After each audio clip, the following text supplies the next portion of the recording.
Écoutez, je suis très heureux d'être ici. Et déjà, je sens une ambiance qui est belle.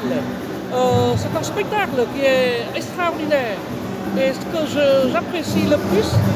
c'est l'enthousiasme des jeunes Sénégalais. Ils montrent à la fois leur force et aussi leur habilement, leur technique dans une art qui est un art martial vietnamien. Et j'apprécie. Je pense qu'ils ont un niveau de technique qui est très élevé. Bien entendu, Vovinam est une art martiale qui demande beaucoup de pratique. Et ça doit se faire chaque jour. Donc, de toute façon, je les encourage à aller très loin dans leur futur parcours. Très satisfait déjà de l'organisation de la Coupe de l'Ambassadeur parce qu'il y avait beaucoup de défis à relever. Le défi de l'organisation, le défi de la communication et surtout de la mobilisation. Nous avons relevé le défi de l'organisation parce que nous avons reçu son Excellence l'Ambassadeur qui est venu avec une forte délégation. Il y a le président de la Fédération mondiale de Vovinam des Oda, Dr Maïti aussi qui est là, et le président de la Fédération africaine. Donc au plan de la mobilisation de ces grands acteurs du Vovinam au niveau africain et mondial, nous avons une très grande satisfaction. Nous avons également une satisfaction au niveau national dans la mesure où le ministère est bien représenté par le DAPS adjoint qui a pris la parole au nom du ministre. Donc compte tenu de tous ces facteurs, tous ces acteurs qui se sont mobilisés, de tout ce que vous avez constaté en termes aussi de participants, une satisfaction au plan organisationnel, la communication et l'organisation aussi, vraiment, les défis là ont été relevés. C'est très technique, le niveau est bon parce que, il faut le dire, nous avons sélectionné quasiment les meilleurs dans les clubs. Si vous estimez le nombre de clubs, c'est très important. Et nous avons demandé, gérer le temps, à chaque club de nous présenter le maximum de combattants, à peu près à 6. Cela montre réellement que c'est une sélection qui a été effectuée dans les clubs et cela ressort dans ce que nous avons constaté en termes techniques, mais surtout aussi de vitesse, de précision aussi des techniques. Donc au plan technique, le niveau est très bon. Nous félicitons l'ensemble des responsables techniques des clubs, la direction technique nationale de l'Union sénégalaise de Vovinam et aussi vraiment tous les combattants qui ont pu montrer le niveau aujourd'hui dans le cadre de cette première édition de la Coupe de l'Ambassadeur. Il y a différentes compétitions au niveau national, au niveau africain, au niveau même mondial, je vais dire, parce que nous venons récemment de la Côte d'Ivoire où nous avons occupé la deuxième place derrière l'Algérie. L'Algérie est deuxième au niveau mondial. Donc il y aura d'autres compétitions africaines. Et récemment aussi, nous avons échangé avec le président de la Fédération mondiale. Nous sommes en train de préparer la prochaine compétition mondiale, c'est-à-dire la 8e édition du championnat du monde qui se tiendra à Bali. Donc cette 8e édition aussi sera l'occasion, avec l'appui des ministères, avec l'appui des autorités, de présenter l'équipe que nous avons ici, les meilleurs athlètes que nous avons constatés aujourd'hui, vraiment une représentation du Sénégal. Donc il y a beaucoup de perspectives en termes de compétition et surtout aussi de démonstration, parce que le Vovinam, ce n'est pas seulement les compétitions, il y a les démonstrations, il y a l'aspect philosophique, il y a véritablement le service à la communauté à travers les différents principes du Vovinam qui aujourd'hui nous incitent à travailler pour être au service de la communauté. D'abord, c'est une première au Sénégal, on peut dire en Afrique de l'Ouest, depuis que le Vovinam est arrivé en Afrique de l'Ouest.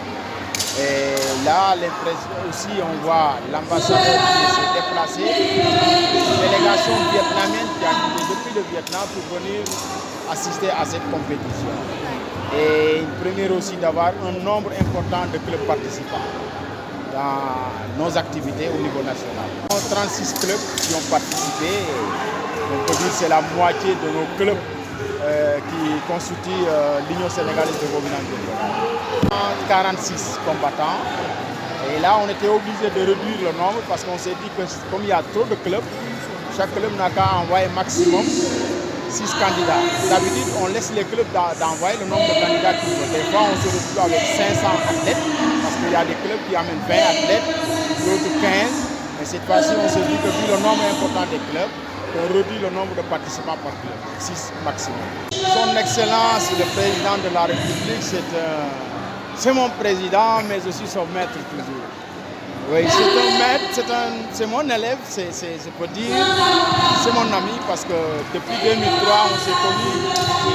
il s'est inscrit depuis 2003 à la salle. Et la dernière séance, je me rappelle qu'on a fait ensemble, c'est en 2023, avant qu'il partait en prison. On s'est entraîné, donc c'est vraiment une personne qui est, comme vous le connaissez, voilà, les gens qui viennent, voilà, mais une personne vraiment disciplinée et brave. Il y a une force intérieure, une force tranquille. Donc, même à l'entraînement, c'était comme ça. Il transpirait comme tout le monde. Et après les entraînements, il dit, maître, au revoir, à jeudi. C'est fini, hein. Lui, il est comme ça. C'est un grand combattant. C'est un grand combattant. Je me rappelle une anecdote. Avant même les événements de 2021-2023, on faisait un exercice qui était risqué par rapport au couteau. Et sa femme était là, elle m'a dit non, il ne faut pas faire ça, c'est dangereux. Et il m'a dit non, maître, moi je vais faire. J'ai dit, ah, président, directeur, moi je l'appelais le directeur, parce que voilà, je voyais en lui une personnalité. Du coup, tous mes élèves,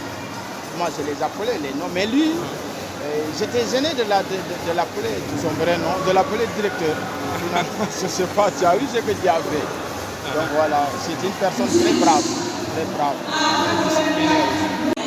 waaw suñu teewaay tey dafa bokk ci li nga xam ne mooy suñu ay mission ñun ministère de la jeunesse des sports et de la culture gannaaw ba ñu liggéeyee ba ajuma jot samedi ak dimanche dañuy dérouler activité physique sportive yi ñu mën a def sur le terrain xool saytu xool li gaañ ñi di liggéey ndax fédération dañ leen délégué pouvoir wax leen ñu développer def promotion def maillage biñ fi ñëwee tey li ñu gis dafa dal suñu xel ñun waa direction des activités physiques sportives ñun ñi nga xam ne ñun ñoo fi teewal ministre de la jeunesse des sports et de la culture mu Khady Diène Gaye mi nga xam ne tey tànkam dafa xaw a diis moo tax mënta ñëw waaye wax dëgg yàlla li ñu gis dal na suñu xel am nañ ci kontaan am nañ ci mbégte rafetlu nañ liggéey bi nga xam ne moom la docteur Diomaye Dieng ak équipe am def union sénégalaise de Vovinam mobiliser nit ku bëri ñii tey nga xam ne nit ñi fépp Sénégal jógee nañu ko Ziguinchor Casamance Ziguinchor Tamba Kolda Saint-Louis bref partout dans le Sénégal nit ñi ñëw nañ tey pour teewee bés bi nga xam ne moom lañ jagleel ambassadeur du Vovinam ambassadeur du Vietnam au Sénégal xam ne moom moo fi teew tey ñu jagleel ko bés bi. waaw yow xam nga li nga laajte dafa fekk ñun ñu nekk ci ba pare effectivement Vovinam Viet Vo Dao dafa bari ay entité am na union sénégalaise de Vovinam am na CNP Vovinam am na CNG Vovinam démb sax indil nañ ma beneen entité boo xam ne sama bureau incha allah altine dinaa ko woo moom tam xool nuñ koy boolee ci waxtaan bi ba ñu seetloo loolu madame la ministre Khady Diène Gaye daf ñu woolu entité Vovinam yëpp au mois de novembre bureau ñu toog waxtaan xool nu ñuy def ba nga xam ne Vovinam Viet Vo Dao dañ koy def mu nekk benn say doom benn famille maanaam ñu def ko muy fédération bañ génnee ci loolu ba ñu retiré woo ñun au ministère man mi nga xam ne maa ngi direction des activités physiques sportives di fa liggéey ak sama directeur ñu koy wax Gilbert Sidi Lamine Mbengue dañoo convoqué toutes les entités du Vovinam Viet Vo Dao nga xam ne kenn ku ci ne da nga affilié ci benn fédération mondiale mettre en place li ñu tuddee un comité ad hoc man mii ci sama bopp maay président comité ad hoc bi comité ad hoc boobu bañ ko tegee ba léegi ñu ngi liggéey bu mucc ayib ndax daanaka chaque semaine wala chaque 2 semaines ñu dajee xool nu ñuy def ba yeggale lii yëpp ci fédération liggéey bi nag wax dëgg yàlla mi ngi avancé ndax semaine bii passé la ñu présenté texte yi maanaam li ñu tuddee statut yi ay règlement intérieur xool nu ñuy def bañ def ko benn kenn ku ci ne yónnee sa bopp man ma def étude maag sama directeur daf ñu xool étude bi delloowaat leen ko su ko defee ñoom kenn ku ci nekk boo amee loo ciy laalaat wala loo ciy tegtal yoo ciy joxe nga jox ñu ko su ko defee ñu def harmonisation de texte yi bu ko defee nag fii quelque temps ñu ngi ko jàpp pour mois de juillet ñu def li nga xam ne mooy assemblée générale pour mën a tànn benn président boo xam ne mooy jiite famille Vovinam Viet Vo Dao loolu nag commande la boo xam ne madame le ministre de la jeunesse des sports et de la culture Khady Diène Gaye moo ko joxe woon te ci ndigal loolu la ñuy wooyee te incha allah d'ici fii balaa ñuy wax mois de juillet wala mois d'août dinañ am li nga xam ne moom la ñu tuddee fédération sénégalaise de Vovinam Viet Vo Dao et discipline associée. am naa ci mbégte lool suñu yaakaar vraiment tasul parce que bi ñu toogee waxtaan mobiliser nañ ñi nga xamante ne war nañ ñëw participer ci compétition bi soo xoolee ci côté organisation bi jaar na yoon communication bi jaar na yoon mais surtout aussi mobilisation active soo jëlee au niveau national ministère bi am na représentant nga dem au niveau africain président fédération africaine ci taxaw au niveau mondial le président de la fédération mondiale avec même aussi l'ambassadeur qui est venu ñëw ak délégation bu am solo ambassadeur su ñëwee ak délégation bu am solo ci pour l'ambassadeur bi nga xamante ne moom lañ ko cëral loolu wane na ne dayoo bi vraiment mat na yaakaar naa ne li ku gis ni fi xew sànq muy démonstration yi muy technique yi muy xale yi nga xam ne vraiment am nañ mbégte lool te réussir nañ organisation niveau bi baax na parce que dañoo jël li nga xamante ne moo gën a xarañ ñu lépp parce que dañoo wàññi sax d'ailleurs wax que le présenté lu ëpp 6 personnes maanaam juróom-benn léegi soo xoolee loolu moom moo feeñ ci tatami parce que technique yi ñu fi gis dal na xel technique yi ñu fi gis am na précision technique yi ñu fi gis wane na ne tey ñii suñ leen gënee préparé dinañ mën a dem au niveau africain au niveau mondial pour gagner encore ay médailles pour véritablement gën a yëkkati drapeau Sénégal ci njëriñu jeunesse bi mais njëriñu aussi suñu réew. am na yu bëri yi nga xamante ne ñu ngi ciy liggéey jóge nañ Abidjan nekk deuxième derrière Algérie Algérie mooy deuxième même au niveau mondial léegi nag li war mooy ñu gën a liggéey nga xam ne dina amaat beneen compétition championnat d'Afrique